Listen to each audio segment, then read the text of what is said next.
On est réunis aujourd'hui à la base sur une journée d'action internationale pour protéger et défendre le droit de grève des salariés sur l'ensemble de la planète, où partout les syndicalistes et les salariés subissent des pressions, des sanctions, des répressions, voire des assassinats dans les pays où les conditions sociales sont extrêmement fragilisées. En France aussi, le droit de grève est menacé.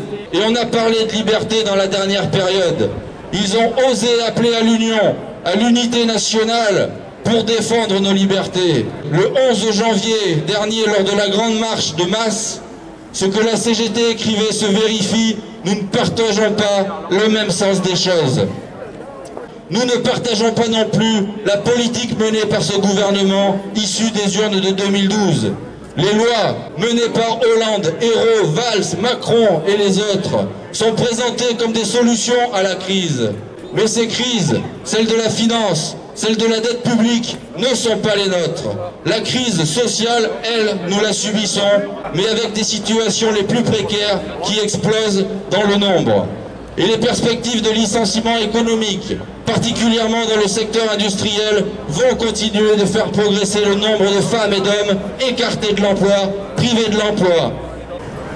Et puis d'ailleurs, les plus précaires qui vont être écartés de l'emploi feront peut-être partie des salariés surexploités demain, à temps partiel, avec des contrats encore plus précaires dans de nombreux secteurs d'activité. Si vous étiez chômeur, dans quel état d'esprit seriez-vous ce matin ? Je pense que si j'étais chômeur, je n'attendrais pas tout de l'autre.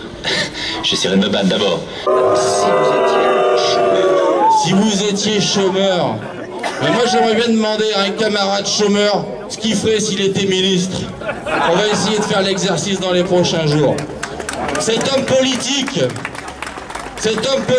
avec 3 poils sur le menton, n'est autre qu'un bourgeois qui ne devrait pas être aux commandes du pays. Dans les prochaines semaines, dans les prochains jours, nous allons devoir agir contre ces reculs. Pour cela, nous voulons aussi que dans le débat public soient portées d'autres solutions et la CGT a des propositions. Il y a des revendications et il y a des salariés qui agissent sur leur lieu de travail. La période des négociations annuelles obligatoires est toujours propice à cela. Mais plus que jamais, là aussi, nous assistons à une offensive des employeurs, particulièrement dans les grands groupes. Ils mettent le rapport de force de leur côté pour ne laisser que des miettes. Pour inverser ce rapport de force, toujours, nous devons comprendre ce qu'ils font et nous devons savoir ce que nous voulons. Des tracts et des informations à lire et à faire tourner pour remettre les choses à l'endroit dans certains esprits.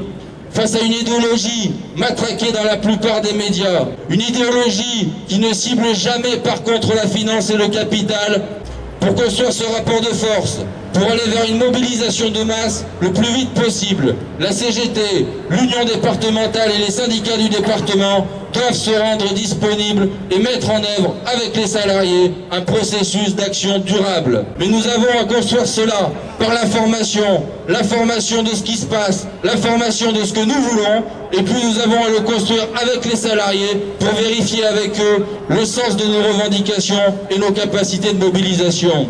Voilà, camarades, ce que je voulais vous porter ce soir pour la CGT. Notre démarche, c'est bien d'informer pour dénoncer, pour proposer et pour agir. Et nous ne lâcherons rien, ce n'est pas le moment. Je vous remercie de votre attention.